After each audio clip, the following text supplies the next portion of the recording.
IU opens its football season against Illinois this year and can add to the list of either memorable season openers or infamous ones.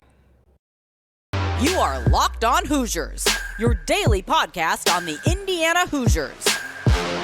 Part of the Locked On Podcast Network, your team every day.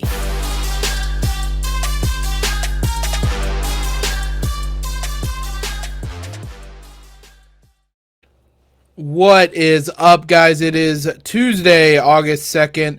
This is Locked On Hoosiers, your one and only daily one-stop shop for everything IU athletics. I'm your host, as always, Jacob Rude. I want to thank you guys for stopping in and making Locked On Hoosiers your first listen every single day. Indiana is going to open the football season once again with a conference game. It's something Tom Allen talked about at Media Day. We referenced those comments last week. Basically, he acknowledged that it's interesting that IU is the school that continues to open the season with conference games, and that it probably isn't a coincidence. It's certainly not any kind of random draw that is leading that to happen. But you're dealt the cards you're dealt, and he talked about just turning that into a positive, and you're going to open the season right away and figure out where you stand relative to one of your kind of counterparts in the other division. I would put Illinois and Indiana roughly at the same level, at least heading into the year. We'll see what the season holds, but it could be a kind of a statement game for Indiana as they look to put the 2021 season behind them and really turn the page and start 2022 on a different note. Got me thinking, just kind of wondering how this game could turn out, what the good and the bad could be, about some of the memorable recent season openers. So I figured we could look today at the good season openers in recent memory and the bad ones, and see where we think maybe Illinois will fall in on this one. If we're starting good season openers, maybe the best ever is 2020. IU beats number 8 Penn State 36-35. I don't have to give you guys the details on this one. Everybody listening to this almost certainly remembers what they were doing watching that game. It was a mess of a season, I guess, in terms of getting it started.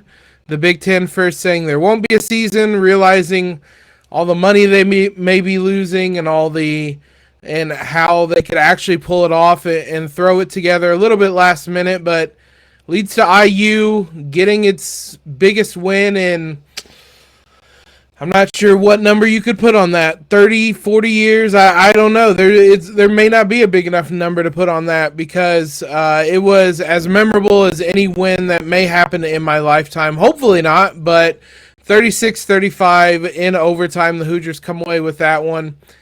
That's not just a memorable IU season opener. That's as memorable of an IU game as there has been in multiple generations. So obviously this one's going to rank at the very top. Michael Penix, for all his struggles, for all the untapped potential, for all the what-ifs, he is going to be etched into IU lore for the reach alone, and an iconic moment, iconic play, iconic game. So many positive memories from that one that will not soon be forgotten. I had to be a little liberal with memorable season openers because some of these aren't great. Go back to 2016 against Florida International. IU wins 34-13. This might just be like a personal thing. That game felt like something of a statement game. Ultimately, that IU team didn't really do much. They were 6-7. And lost in the Foster Farms Bowl to Utah. But, I mean, a bowl game for IU isn't anything bad. And I thought this game was a statement in the way that they ultimately ended up winning it. They headed into the fourth quarter down 13-12 after a field goal late, 8 seconds left in the third quarter. And you're sitting there thinking, man, Same IU, different coach, different year. Well, I guess Kevin Wilson started that year, but different year, same IU. And then IU rips off 22 points, unanswered points in the fourth quarter. There was a touchdown pass from Lego to Danny Friend. There was a touchdown run by Richard Lego. And then Tigray Scales had the pick six with 4 minutes to go to completely seal it. This was Tom Allen's first year at IU, so as a defensive coordinator, you could tell the impact he was going to make pretty quickly with this game, even outside of the pick six. I just felt kind of optimistic and in a good mood after this game. Divine Redding ran for 135 yards. Lego only threw for 240, but didn't have any interceptions. IU picked off FIU 3 different times. Speaking to that impact the defense had, Mike Majette had 100 yards from scrimmage. So it was kind of this team effort that led to the victory that gave me a pretty good feeling about what the season had in store. The Ball State game the next week, they, if I recall correctly, jumped out to a big lead, and then it looked a little bit closer than it ultimately ended up being. They were up 30-0, and Ball State scored 20 points effectively in garbage time. But this was, I think, a moment for IU in a bowl season, and those are so few and far between that this one stuck out, and it stuck out as a positive, and it was the first shot or first look we had at Tom Allen, and ultimately led to him taking over that at the end of that season and kind of changing the trajectory of IU football. Memorable for a number of reasons. I think this was peak chaos team IU. They beat Indiana State in 2013 in the opener, 73-35. What a silly team this was. What a silly era of football for IU this was. For better and for worse, results-wise for worse more often than not. Nate Sudfeld threw for 219 yards, but 4 touchdowns on the day. Tevin Coleman ran for 169 yards. Ted Bolzer caught a pair of touchdowns. Shane Wynn caught a pair of touchdowns. Kofi Hughes caught a touchdown. Nick Stoner caught a touchdown. Trey Roberson threw for a pair of touchdowns in this game as well. Silly game. Just a silly game. Scoring 75 points. IU scored at least 20 points in 3 of the 4 periods. It was only garbage time when they kind of let their foot off the gas. And this was, like I said, peak chaos team. They go 5-7 this year. It was just kind of nonsense all around. This was a team this was the same year they lost to Michigan 63-47. The same year they put up 52 points on Illinois. The same year they put up 56 points on Purdue. This offense was really, really good. The defense could not stop a nosebleed. So you lose to Navy 41-35. This offense only once failed to score in double figures. That was against Wisconsin when, for a brief moment, there was a potential for IU being in the Big Ten title game because of various sanctions on Ohio State and Penn State, and IU probably came out and had its worst showing of the year. But it was only Wisconsin and Ohio State that was able to limit Indiana. Otherwise, they scored at least 28 points in every other game this season. It was a chaotic team. I remember that season as just being particularly silly and fun, frustrating as well. The last game is not recent, but I want to harken back to an old rivalry that I would love to see come back in IU football. We'll talk about that here in a second. First, though, as you gear up for fall, you need the right people on your team to help your small business fire on all cylinders. LinkedIn Jobs is here to make it easier to find the people you want to talk to faster and for free. Create a free job post in minutes on LinkedIn Jobs to reach your network and beyond to the world's largest professional network of over 810 million people. Then add your job in the purple hiring frame to your LinkedIn profile to spread the word that you're hiring so your network can help you find the right people to hire. Simple tools like screening questions make it easy to focus on candidates with just the right skills and experience so you can quickly prioritize who you'd like to interview and hire. That's why small businesses rate LinkedIn Jobs #1 in delivering quality hires versus leading competitors. LinkedIn Jobs helps you find the candidates you want to talk to faster. Did you know that every week, nearly 40 million job seekers visit LinkedIn? Post your job for free at linkedin.com/lockedoncollege. That's linkedin.com/lockedoncollege to post your job for free. Terms and conditions apply. Thanks again, guys, for making Locked On Hoosiers your first listen every single day. Reminder to also join us over at YouTube. Subscribe over there. The episodes go up daily at 7 a.m. You can join in on the conversation over there as well. The one other kind of, I wrote it down in the memorable season openers just because doing research for this, it made me want this back. 1969, IU opened the year beating Kentucky 58-30. It was one of the biggest wins in the series. I just want that game back. It's the I don't know, less intense version of this IU Kentucky rivalry. Neither school is particularly known for its football programs. Kentucky has definitely been better at football, particularly recently, I think, than IU, but it's a more lighthearted, I guess, not nearly as intense game that I just want back. And it hasn't been played in almost 20 years, I think, at this point. IU doesn't need to schedule tough non-conference opponents, but scheduling Kentucky, I know they're an SEC team, but scheduling Kentucky would be fun. The problem is IU's schedule is made all the way out to like 2027, so it's not going to happen anytime soon, but I wish it would. It'd be fun if they brought this rivalry back. Now, this is IU football we're talking about, so for all the good, there's going to be much, much more bad. I limited this to 3 infamous season openers, the not fun kind, the not memorable kind. And again, just as you had to start with Penn State for the memorable wins, I think you probably have to start with this Iowa game when you're talking about the worst season opening losses. And this one is this might be the worst season opening loss ever.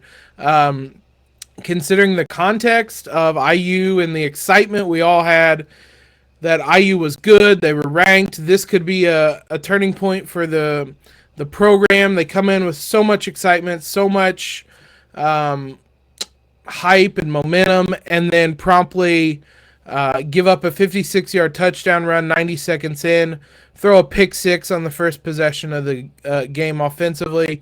You're down 14-0. The place is absolutely rocking, and that was it. It was done. Iowa got up as much as 31-3. They went at 34-6. Just a disaster in every sense of the word. Tom Allen spoke last week at Media Day about this game and just the way they lost it and just how tough of a loss it was, and he thought it was something that they didn't really recover from the rest of the year. It snowballed and spiraled a little bit, and IU never really got its footing again. Everybody thought that this IU team was going to be legit. No, I mean, looking back at it, I don't know that IU team was as bad as their record may show. Injuries certainly played a huge part in things, but I mean, when it came time to put up or shut up, IU shut up in a big way, and they got absolutely hammered in this one. Just as deflating as a loss as there's ever going to be for a program. Not just for like a season, but for a program as a whole. To think that you're able to really compete. Iowa was kind of on the same level as what most thought Indiana would be. I know it was a road game, but to lose 34-6 and not really at any point be in this game, that was as for as program altering as the Penn State win was, this was program altering in the opposite way. We'll see if they're able to have that statement win against Illinois this season. Maybe that is just a really big bump in the road. If they fall back into what IU football has been, then we're going to look back at that Iowa game as something that completely changed the trajectory of the program once again. Another Big Ten opening season game. Again, these haven't went well for Indiana generally. Ohio State 49, Indiana 21. Again, another game where Indiana came in with some excitement. It was a night game. It was number 2 Ohio State. IU led early on 7-3. One of my favorite sequences in IU football history came in this game. IU got to the goal line. They were up 7-6, and they were trying to target Simi Cobbs, who had Denzel Ward, a much smaller Denzel Ward on him, and I believe 3 times in a row targeted him, and it was not complete. They went for it on 4th down. They went right back to Simi Cobbs, and he catches the ball just towering over top of Denzel Ward. And IU scores. They're up 14-6. Everybody's going crazy because it feels like IU could really do it this time. As late as 5 minutes to go in the third quarter, IU led 21-10, and then, 21-20. And then Ohio State scored 29 unanswered points and 1 going away. The scoreline probably wasn't quite as indicative of how competitive the game was, but it was a deflating loss in a different kind of way because IU was there. This is one of the many times it felt like they could compete with Ohio State, and then everything went off the rails down the stretch. Lego ended up throwing for 3 touchdowns and 2 interceptions, but JT Barrett had 3 touchdowns. J.K. Dobbins had over 200 yards from scrimmage. Paris Campbell had 136 receiving yards. IU had no rushing game whatsoever. They could not amount or get anything going on the ground. Ran 27 times for 17 total yards. They threw for 410 yards to make it look a little bit better, but what a frustrating ending to the game. The beginning was exciting, and it gave Indiana hope. That's what Indiana does, is give you hope and then absolutely crush it. And that was deflating is a word I keep going back to, but that's what that one felt like. IU was able to bounce back a little bit and get into a do-or-die game against Purdue at the end of that season, and we don't need to talk about what happens. They could have went to the bowl game if they win that game. They do not. So be it. We're not going to get that frustrated about IU football on this fine Tuesday in August.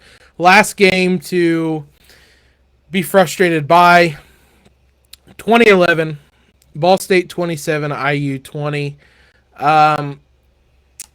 This one was at Lucas Oil Stadium. I remember taking a school bus from Bloomington to Lucas Oil Stadium, being right by the field in the end zone. It was the end zone where DeMarlo Belcher caught a 65-yard touchdown pass to put IU up 14-7.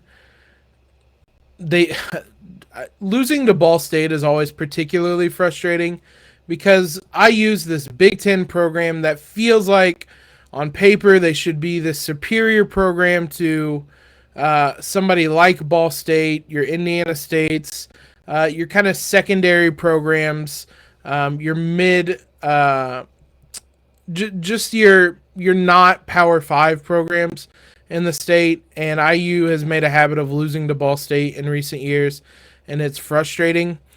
This one, they fell behind 27-17 on a field goal with about 2 minutes left. They rushed down the field. I remember kicked a field goal. Mitch Ewald tried the onside kick. The worst part about this is because I rode up with the school bus and the school, basically. I could not leave early after IU failed to get the onside kick. Everybody had to wait, and we had to watch the annoying part of Ball State taking the victory formation. That one's just frustrating. That was the Edward Wright Baker era, and if you want to talk about frustrating quarterbacks, boy, he ranks really, really high on that list. DeMarlo Belcher was a ton of hype and optimism around him, but not a lot in the way of production. IU went 1-11 that year. The next week, they lost to Virginia in a heartbreaker that I was there for as well. It was just a really frustrating season. DeMarlo Belcher only had 286 yards that season. I believe he had an injury, so almost half his yards came in that first game. Just a bummer of a season that going to Lucas Oil Stadium and losing to Ball State is frustrating. Losing to Ball State in general is frustrating. Doing it at Lucas Oil Stadium is frustrating. Hopefully, I don't think any loss IU has to Illinois, short of like a 51-3 blowout, is going to fall in that worst opening games category, because Illinois, to be quite frank, is not relevant enough to make it a frustrating loss, but they're also not bad enough as like a Ball State to make it a frustrating loss. This has a better chance, I think, of being kind of a statement opening win. If they win 35-0 or something like that, we're going to remember that one as being a really impactful win. I don't know if they lose 35-0. I mean, it wouldn't be great, but I don't know if I'd file that among the worst losses on opening day. I don't know. Let me know what you think. Maybe I'm misjudging it here. Let me know what you think either in the comments on YouTube or in a review on iTunes. Let's look at some recent visits for IU basketball. Wrap up the day with some recruiting news. First, though, if you haven't tried Built Bar Puffs yet, you are depriving yourself of one of life's greatest joys. And guess what? There's a new flavor. Are you ready for this? It's delicious, indulgent cookie dough covered in chocolate. That's right. Built has done it again. I grabbed the wrong bar. I have cookie dough chunk puffs in the other room. I grabbed the s'mores ones. Both are absolutely incredible. I've had the cookie dough chunk puffs. They have the cookie dough chunks on the top of the bar. It's covered in chocolate. Unbelievable. I don't know how Built Bar keeps doing this, but these taste absolutely incredible. The best part is they're only 160 calories and they only have 15 grams of protein. So run to Built.com to snag a box for you and the family. It will be the perfect treat. You can find a good hiding place and just hoard them yourself if you want as well. They're covered in that 100% real chocolate, like I mentioned. They're made with the collagen protein so that your body can absorb it more efficiently, and it provides a ton of health benefits. You're going to love the new cookie dough chunk puff. Whether you need a snack for your workout or a late night treat, or just need to grab a quick bite, Built is the perfect protein bar, and they taste better than a candy bar. Ditch the calories, fat, and sugar. Go grab a Built bar. Go to Built.com, use promo code LOCKED15 and get 15% off your order. It's promo code LOCKED15 for 15% off at Built.com. We talked late last week about Jamie Kaiser having his visit to Indiana. Two other players, or prospects I should say, took a visit last week as well. Arrinten Page, who we talked about on yesterday's show, as someone that IU's probably going to shift their focus to a little bit now that Xavier Booker is off the has committed. He's no longer available. It sounds like things went really well for his visit. Trevor Andershock wrote, quote, "The visit could not have gone much better." Woodson seemed to make a really big impact on Page and his family as well. So this one's going to be, I think, one to really follow, as well as TJ Power, who we're not going to really talk about today. He's someone IU has really started targeting. He's rising up recruiting boards. But they're both big men that could kind of fill the void that you would have hoped Xavier Booker would have had. When it comes to Page, he's not rushing things, even though this visit with IU sounds like it went really, really well. Miami, Cincinnati, Alabama, Georgia, and Florida are also in the mix for him. Like I said yesterday, I think they're going to really turn their attention to him in the coming days, weeks, potentially months, depending on how long this recruitment goes. Deshawn Harris-Smith was the other prospect, the other recruit to take a visit to Indiana. Had some really interesting quotes.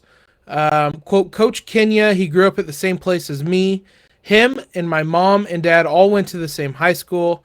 I know Xavier Johnson really well. We work out all the time together when he comes home. I was definitely comfortable with the whole coaching staff and all the players. Those types of connections matter. And when you have someone that you're close to that is telling you how great IU is, that carries more weight. Even for all the relationships you could build through recruiting, if you know these guys kind of outside of the recruiting environment and they're saying these things to you, it carries more weight. So I think IU should feel really optimistic about Harris-Smith as well. He said he wanted to pick Coach Woodson's brain about the NBA. Quote, we were talking about how he would use me similar to Jalen Hood-Schifino, being a big guard, how he could use me in different situations. In pick and rolls, off the ball, let me post up smaller guards, how he could use me in point guard and shooting guard roles. So that's actually interesting to hear him talk about.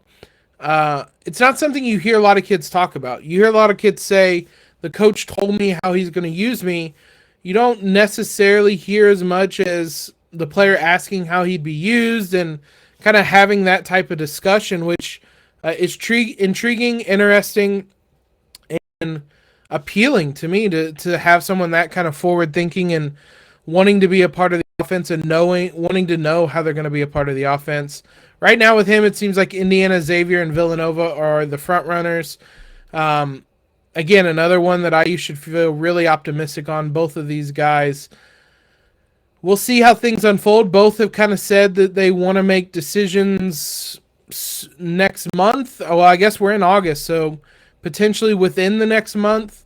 Those things can change. I don't ever really hold anyone to any kind of timeline they have, but we'll see. I think these two are going to unfold here soon. Whether it's within the next month, I don't think these are going to drag on. And right now, I think if you're an IU fan, you have to feel pretty confident in what you were able to do on both of these visits.